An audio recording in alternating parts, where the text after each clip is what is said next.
మరి అదేం చేసింది? ఇంకా గట్టిగా, ఇంకా అద్భుతంగా, లోపల స్పాంజ్ లాగా ఎంత అద్భుతంగా క్రియేట్ చేసిందో చూడండి. అందుకే ఫ్రెండ్స్, మనమేదో తెలివైన వాళ్ళం అనుకోవటం మనం పొరపాటు. మనం అనుకోవాల్సింది మనం తెలివైన వాళ్ళం కాదు. మనకున్న తెలివి నిజమే, కానీ ఈ తెలివి అంతా నేచర్లో ఉన్నదాన్ని నేర్చుకోవడం వల్ల వచ్చింది మాత్రమే అని గమనించడం. తెలివి నిజమే, ఈ తెలివి ఎక్కడిది? నేచర్ని గమనించడం ద్వారా వచ్చింది మాత్రమే. నేచర్లో ఎంత తెలివి ఉంది?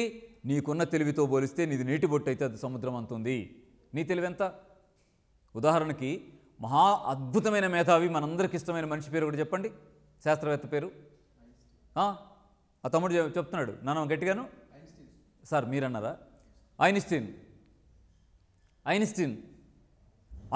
చాలా కనిపెట్టాడు. ఉదాహరణకి సార్ అన్నట్టు ఐన్స్టీన్ అందాం అనుకోండి. ఐన్స్టీన్ ఏం కనిపెట్టాడు అని చూస్తే ఇప్పటికి కూడా ఆయన కనిపెట్టిన సిద్ధాంతాలు ఆచరణాత్మకంగా అనుసరించదగినగా ఉన్న. ఉదాహరణకి శక్తి నిత్యత్వ నియమము ఆయన కనిపెట్టింది. పదార్థ నిత్యత్వ నియమం, శక్తి నిత్యత్వ నియమం అంటాం.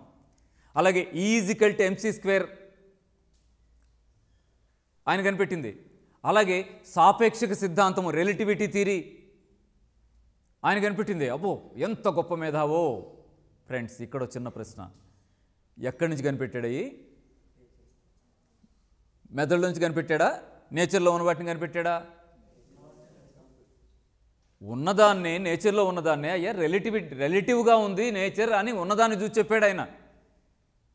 ఐన్స్టీన్ గొప్పవాడే. ఆ గొప్పతనం ఎక్కడిది? నేచర్లో ఏముందో ఒకటి చూసి ఓహో ఇది ఉంది అని చెప్పాడు. నేచర్లోంచి చూసి చెప్పడమే ఐన్స్టీన్ గొప్ప. శక్తి నిత్యత్వం ఏమన్నాడు? పదార్థ నిత్యత్వం ఏమన్నాడు? అంటే ఒక పదార్థాన్ని మనం కావాలని నాశనం చేయలేము, ఒక పదార్థాన్ని కావాలని మనం శూన్యం నుంచి క్రియేట్ చేయలేము అన్నాడు. శక్తి నిత్యత్వ నియమం, పదార్థ నిత్యత్వ నియమంలో. అంటే ఏమిటది? అది ఒక రూపం నుంచి ఇంకొక రూపంలోకి ఎవల్యూట్ అవుతుంది తప్ప పదార్థం మనం నాశనము చేయలేము, లేని దాన్ని క్రియేటివ్ చేయలేము అని మెదడులోంచి కనిపెట్టాడా? ఉన్నది చెప్పాడా? ఉన్నది చెప్పాడు. ఎక్కడ చూసి చెప్పాడు? నేచర్లో చూసి చెప్పాడు. ఉదాహరణకి ఒక ఆకును కాల్చాడనుకో, కాలిస్తే దాంట్లో ఉన్న వాటర్ ఆవిరైపోతే ఆకే నాశనం కాలేదు, దాంట్లో ఉన్న వాటర్ అంతా ఆవిరైపోయింది. ఆకే నాశనం కాలేదు, మిగతా మ్యాటర్ అంతా కార్బన్ అయ్యి ఇక్కడ బూడిదలాగా పడుంది. ఓహో రూపం మారింది మాత్రమే, నాశనం చేయలేకపోయాను అన్నాడు. చూసింది చెప్పాడు. కాబట్టి గుర్తుపెట్టుకోండి, ఒక ఐన్స్టీన్ కాదు, 1,00,000 మంది శాస్త్రవేత్తలు వాళ్ళ జీవితాల పణంగా పెట్టి కనిపెట్టిన మహాద్భుతమైన జ్ఞానం అంతా ఎక్కడిదంటే అదంతా నేచర్లోదే. శాస్త్రవేత్తలకు రెస్పెక్ట్ ఇవ్వాలి, అంతకు మించి ఆ జ్ఞానం అంతా కలిగి ఉన్నటువంటి నేచర్కి అమ్మంత విలువ ఇవ్వాలి. అప్పుడేం తెలుస్తుందో తెలుసా?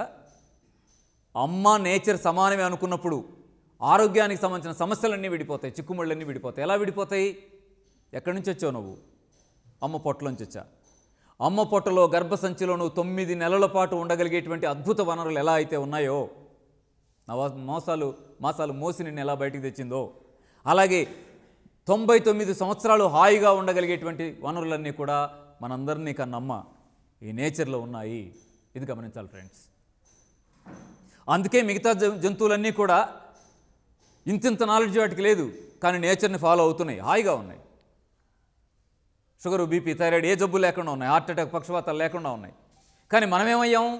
వాటికి మించి ఇంకాస్త నేచర్ని అర్థం చేసుకునేసరికి అర్థం చేసుకున్న దాన్ని సైన్స్ అని పేరు పెట్టుకున్నాం. సైన్స్ తెలిసిన వాళ్ళం కాబట్టి అసలు మనం మామూలు వాళ్ళం కాదని దగ్గరికి వచ్చేసాం. కానీ విచిత్రం ఏంటంటే మనిషి ఇవాల్టి సమాజంలో ప్రధానంగా ఆధారపడుతున్నదంతా కూడా మెజారిటీ ఆధారపడుతున్నదంతా కూడా ఎటుందంటే లాభాపేక్షతో కూడిన సమాజంగా ఉంది. దృష్టిలో పెట్టుకోవాలి. ఏ పని చేసినా నాకేమైనా లాభం ఉందా? ఇక్కడికి వచ్చాం, వస్తే నాకు లాభం ఏంటి? అక్కడికి వెళ్ళా, వస్తే నాకు లాభం ఏంటి? ఇది చేస్తా, అయితే నాకు లాభం ఏంటి? ప్రతి పని, ప్రతి అడుగు లాభం ఏంటి అనే దాని మీద ఆధారపడి ఉందే తప్ప ఏది సహజమైంది, ఏది నేచురల్, ఏది మనుషులకు కావాల్సింది అనే దాని మీద ఆధారపడి జరిగేదిగా మన సైన్స్ డెవలప్మెంట్స్ లేకపోవడం అనేది దురదృష్టం. అందుకే సైన్స్ అనేది ఎలా ఉందంటే ఇప్పుడు తేనె పూసిన కత్తిలాగా ఉంది. ఈ మాట చాలామందికి రుచించకపోవచ్చు, ఎందుకంటే చాలామంది మనలో సైన్స్ అభిమానులు ఉంటారు. నాకైతే సైన్స్ అంటే ప్రాణం. ఎందుకంటే మన గురించి మనం తెలుసుకోవాలన్నా, మన శరీరం గురించి మనం తెలుసుకోవాలన్నా, ఈ నేచర్ గురించి మనం తెలుసుకోవాలన్నా సైన్స్ తప్ప ఇంకొక ఛాన్స్ మనకుందా? లేదు. సైన్స్ తప్ప మరో మార్గమే లేనప్పుడు సైన్స్ కంటే అద్భుతంగా నేర్చుకోవడానికి వీలైనటువంటి సాధనం మరొకటి ఎక్కడ ఉంది ఇంకా?